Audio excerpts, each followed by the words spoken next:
তোমরা অনেকেই হয়তো জানো, বেশ কিছুদিন আগে বাড়িতে গিয়েছিলাম। বাড়িতে আমার পছন্দের যা যা খাবার মা নিজে হাতে রান্না করেছিল সেগুলো সবই তোমাদের সাথে শেয়ার করেছি। বাড়ি থেকে ফিরেছি তো অনেক দিন, কিন্তু নিজের জন্য রান্না করা হয়ে ওঠেনি। কলেজের ক্যান্টিনেই বেশিরভাগ খাওয়া হয়েছে। আজকে নতুন কিছু রান্না করতে চলেছি, জীবনে প্রথমবার। তাই ভাবলাম তোমাদের সাথে একটু শেয়ার করি। ভেজ মাশরুম রান্না করব। মাশরুমটা একটু গন্ধ লাগে আমার, তার জন্য নুন জলে একটু সেদ্ধ করে নিয়েছি। এরকম করে নিলে নাকি মাশরুমের ওই গন্ধটা থাকে না।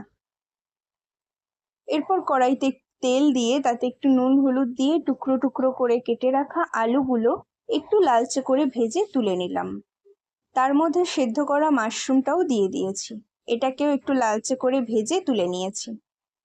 ওই তেলের মধ্যেই একটু জিরে ফোড়ন, দু টুকরো এলাচ, লবঙ্গ, দারচিনি, একটা তেজপাতা আর একটা শুকনো লঙ্কা চিড়ে ফোড়ন দিয়ে দিলাম।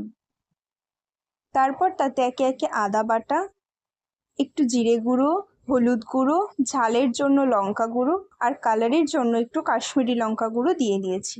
সাথে 2-3 টুকরো চিনির দানাও দিয়েছি যাতে কালারটা আরো সুন্দর আসে। আর অবশ্যই পরিমাণ মতো নুনও দিয়ে দিয়েছি। এবার জল দিয়ে বেশ কিছু সময় ধরে মশলাটাকে কষে নেব। তেল ছেড়ে দিলেই তাতে 1 চামচ টক দই দিয়ে দিয়েছি। দেখো কালারটা কতটা সুন্দর এসছে।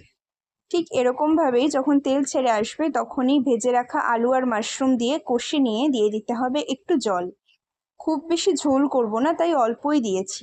ঝাল খেতে যেহেতু পছন্দ করি, কাঁচা লঙ্কা কুচি দিয়েছি, চাইলে তোমরা নাও দিতে পারো।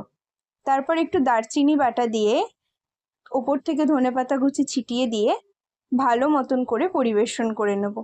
খেতে কিন্তু দুর্দান্ত হয়েছিল, একদমই মনে হয়নি প্রথমবার করেছি।